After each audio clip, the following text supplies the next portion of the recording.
The past holds the key to the present. It's time to uncover the truth. On August 15, 2025, two men walked into a room on a military base in the coldest corner of Alaska and asked their staff to turn off the cameras. Almost no one from the press was allowed inside.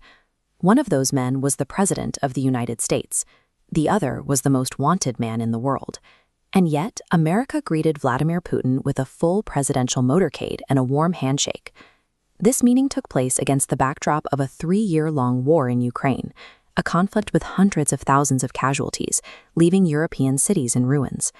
Alaska sits exactly halfway between Washington and Moscow. It is a territory Russia owned until they sold it to America in 1867 for $7.2 million. But the real reason they met here was strictly legal. Vladimir Putin has an active arrest warrant from the International Criminal Court. If he stepped onto the soil of a country that recognized the ICC, he could be arrested. The United States does not recognize that court. Alaska was safe ground. By hosting him there, the United States provided more than security. It granted Moscow a reprieve from years of global isolation. For the first time since the invasion, the Russian president was invited back onto American soil. This timeline outlines the officially promised diplomatic schedule for the day, which was supposed to last 6 to 7 hours. It was structured around a one-on-one meeting, a working lunch featuring halibut and filet mignon, and a joint press conference. The American objective was a ceasefire in Ukraine, backed by moving 2 nuclear submarines toward Russia as a military warning. The American president even told reporters on Air Force One that he would know whether Putin was actually serious about a deal within the first couple of minutes of sitting down. The public was presented with a highly organized schedule that suggested total administration control. But almost immediately, the plan deviated from the script. Minutes before the summit began, the format changed. Without any explanation, it was no longer a one-on-one negotiation.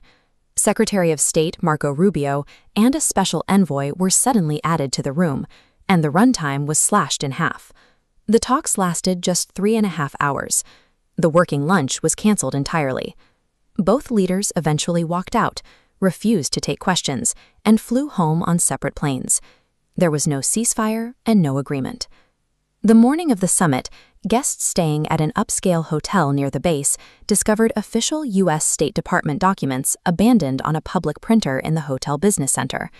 These papers contained the phone numbers of senior U.S. officials, room locations, the full lunch menu, and phonetic pronunciation guides for Russian names. As NPR reported, it revealed that this high-stakes summit was assembled in a matter of hours, rather than months. The documents confirmed that the U.S. side was rushing to piece together a plan at the absolute last minute, resulting in a disorganized encounter rather than a calculated diplomatic victory. The Russian delegation was led by the head of the country's sovereign wealth fund, signaling a shift in focus from military strategy to corporate interests. They came to Alaska to discuss the restart of joint operations at Sakhalin-1, an energy project in Siberia worth billions of dollars. The American entity involved in these discussions was the energy giant ExxonMobil, and on the other side of the table was Rosneft, Russia's state oil company. Beyond oil, Moscow also used the meeting to push for the renewal of New START, the critical nuclear arms treaty set to expire in February 2026. The American administration chased a ceasefire headline, but the Russian delegation used the opportunity to negotiate economic lifelines and reset their broad relationship with the United States as a peer superpower. The only path to peace offered by Moscow was entirely one-sided. They demanded that Ukraine formally cede all of the Donbas region, a term Ukraine rejected immediately. Instead of holding the invader accountable, the American president emerged from the talks and told the world that it was now up to Zelensky to make a deal. European allies watched this unfold with alarm. Within a week, 7 heads of state from across Europe and NATO flew directly to Washington to ensure Ukraine was not being abandoned. Meanwhile, the conflict continues. It has raged on longer than the entirety of the First World War, with the human toll growing every single day. The United States walked away without a peace deal, but Vladimir Putin walked away with exactly what he needed: a formal return to the global arena. An individual wanted by the International Criminal Court was greeted on American soil, escorted by 4 F-22 fighter jets and a red carpet. The Alaska summit failed to stop a war. But by treating a sanctioned leader as a welcomed equal, it signaled a shift in the geopolitical balance of the world.